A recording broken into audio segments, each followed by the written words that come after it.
The impact of full-colour lithography on French illustration was just as profound as it was in the rest of the industrialised world. Even so, it would be quite a few years before far cheaper 1- and 2-colour printing would fade away to redundancy. Born in 1867, Abel Fevre was one of any number of illustrators whose career straddled the 2 centuries. And although he continued to produce monochrome cartoon illustration for magazines such as Le Rire and L'Assiette au Beurre, he also took full advantage of colour when it was available and demonstrated an equally accomplished use of paint. Others whose careers had begun in the later 1800s found themselves in the same fortunate position. Albert Robida, who had previously had to create his science fantasy illustrations in black and white, could now paint in any medium and have it reproduced on the covers of the weekly science fiction story La Guerre Infernale. And with the same freedom, the caricaturist Sem could now produce his comical observations of Parisian society with colour fully integrated into the image. The rapidly expanding advertising industry offered commissions to create full-colour posters and previously unheard of financial rewards. And before long, a generation of younger illustrators started to take the availability of colour for granted. Born in 1872, Félix Loriot illustrated many traditional folk and fairy tales with a highly decorative style using line and washes of watercolour. He was extremely prolific in children's publishing, and his engaging animal characters in particular made him one of France's best-loved and most enduring artists. Strictly speaking, Edmond Dulac shouldn't be included here, as he worked almost all his career in Britain and even became a British citizen. But he was born French and he's just too good to leave out. Dulac moved to London as a young man and in 1905 received his first commission to illustrate novels by the Bronte sisters.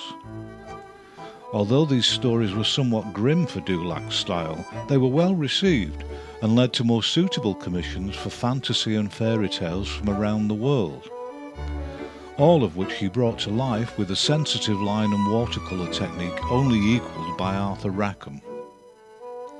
Superficially, the illustrations of Jean-Jacques Waltz, more commonly known as Uncle Hansie, were charming and innocuous. But many were also quietly hostile to the Germans, who insisted that the Alsace region belonged to them. Hansie became particularly successful with his book Professor Knatschke, created in 1912. He also came to be a champion of French Alsace and suffered several spells of imprisonment by the Germans. Gus Boffa, whose real name was Gustave Blanchot, began his career with cartoons for both Le Rire and Le Sourire in 1900. Boffa had a particularly modern gestural way with his line work, and although deceptively casual, it was also very expressive, and within a couple of years he started being offered more lucrative poster work too. In 1914, the territorial squabbles of the kind seen in Alsace coalesced into World War, and many French illustrators put down their pencils to fight for their country. Although he was now in his 30s, Boffa was one of them, and before long he was seriously injured in battle. Consequently, he had to settle for spending the rest of the war producing bleakly humorous drawings of life in the trenches. The magazine Le Rire continued as Le Rire Rouge in tribute to the bloodshed, and artists such as Charles Leandre also applied their skills to scathing mockery of Germany and its leaders. As one of the key battlegrounds France suffered more than most, an illustration was harnessed to help the French war effort through propaganda, mostly in the form of posters.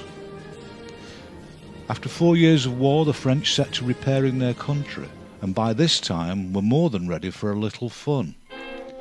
Polish-born Zig Brunner had arrived in Paris at the turn of the century and had success with his cartoons before war broke out. After the war ended, demand for his unusually modernist styling and frivolous light touch grew considerably, and his cheerful, occasionally erotic illustrations appeared in virtually every popular French magazine. Joseph Hemard enjoyed similar success.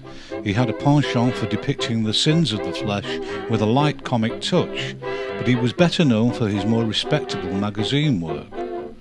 His line style was more endearing and organic than Brunner's, and despite its loose simplicity, his work always managed to be comically and emotionally expressive.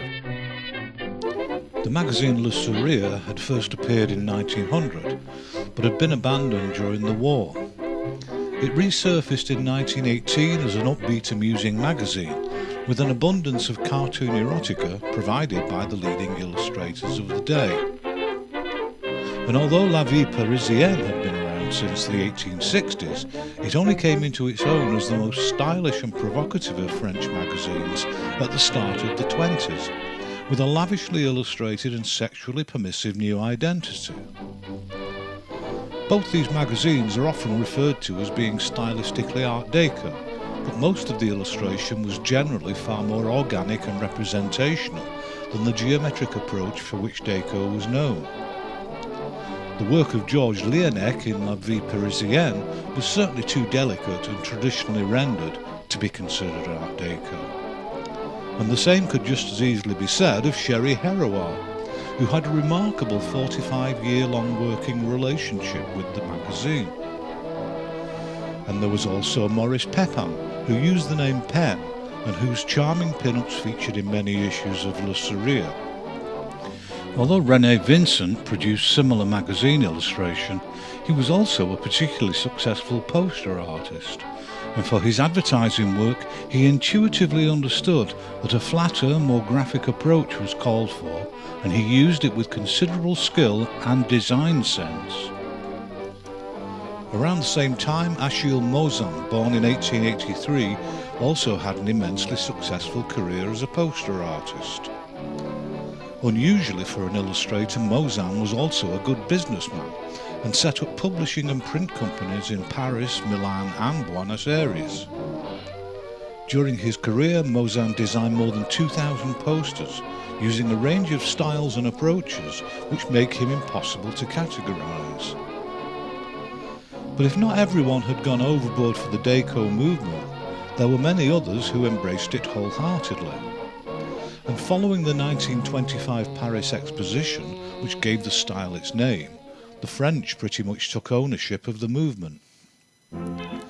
Georges Barbier was born in 1882 and is generally classified as a fashion illustrator, which he was, but he was also much more. Even in his 20s he received many commissions to design theatre and ballet costumes for high-profile productions. And he went on to apply his elegant classically styled figure work to illustrate books such as Les Liaisons Dangereuses and to produce distinctive haute couture fashion illustrations, which invariably put his models into some form of romantic or glamorous context. And even more iconic and glamorous was the work of Erté. Erté was born Roman Petrovich in St. Petersburg, but moved to Paris in 1910 and immediately acquired his new name. By 1915 he had secured a substantial contract with Harper's Bazaar magazine and launched a remarkable career that eclipsed Georges Barbier's and also included designing costumes and stage sets. In addition to Harper's Bazaar, his illustrations would also appear in a wide range of stylish magazines around the world, including the pages of Vogue in America. And with Erté's profile arguably as high as that of many Hollywood stars, in 1925 Louis B. Mayer invited him to Hollywood to design sets and costumes for the movie industry. Roger Broders, born in 1883, pretty much forged his reputation exclusively with travel posters in a particularly geometric Art Deco style. Like Barbier and Erté, Broders used elegant, well-dressed figures and placed them in exotic and romantic settings. His contemporary Paul Colin was an equally influential pioneer of Art Deco. His reputation for stylish illustration began when he shot to fame in 1925 with his poster work for the immensely popular Revue Negre, and he later went on to apply his talent to advertising more mundane products too. But it's impossible to discuss Art Deco or French illustration without considering the work of the style's greatest illustrator and designer, A.M. Cassandre. He was born Adolphe Mouron in 1901 in the Ukraine to French parents. As a young man, he changed his professional name to A.M. Cassandre and moved to Paris just in time to win first prize for his poster work at the 1925 exposition. His critical and financial success grew very quickly, and he soon set up his own advertising agency. And whether he was creating posters or magazine covers, his remarkably well-considered images prove that illustration was every bit as relevant and aesthetically satisfying as fine art. Sometimes the work shows the influence of surrealism or cubism or even both, but it is always recognisably his, and rightly it has enduring iconic global status and influence. Although many cartoonists weren't too comfortable with the geometric constraints of Art Deco, there was one at least who made a significant success of it. Gilbert Viardot is sadly no more than a name and a handful of internet images. Nothing, not even a date of birth or death, is known, but we can date some of his work, and stylistically it's obvious he was one of a select few who could turn Deco styling into broadly appealing humour and do it with apparent ease. Alain Saint-Ogan was another comic stylist who, while not as extreme as Viardot, obviously embraced the modernity and precision of Art Deco. In 1925, he created the popular comic strip Zig et Puce for a weekly newspaper supplement, and he followed this with a range of others, most notably Monsieur Poche in 1934. Albert Dubout also enjoyed success over quite a few decades, starting in 1905 with cartoons for Le Rire and other magazines. His was a consciously simplistic and modern technique, which was strongly influenced by early American comics. And in the 30s and 40s, he was much in demand for movie and theatre posters, and unlikely as it seems, he also illustrated classics of literature by the likes of Cervantes and Voltaire. Jean de Brunhoff's Babar the Elephant was one of the first and certainly one of the most successful children's books to embrace a considerably less elaborate style than seen previously with artists such as Loriot and Dulac. And the deliberately underdrawn and rather flat approach to colour has become a virtual template for many others who have followed. Edmond Francois Calvo was an immensely popular children's illustrator in the 30s and 40s, but that popularity never really converted to international status.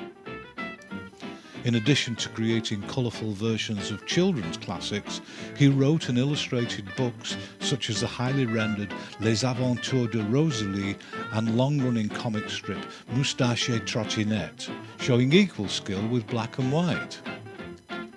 But all this frivolity, fashion and fun came to an end in 1939, with the sickening inevitability of the Second World War. Once again, France was very much at the sharp end of the conflict, and once again illustration was co-opted for propaganda purposes, and for the next 5 years fun would be in very short supply. So we'll pick up next time with French illustration in the post-war years.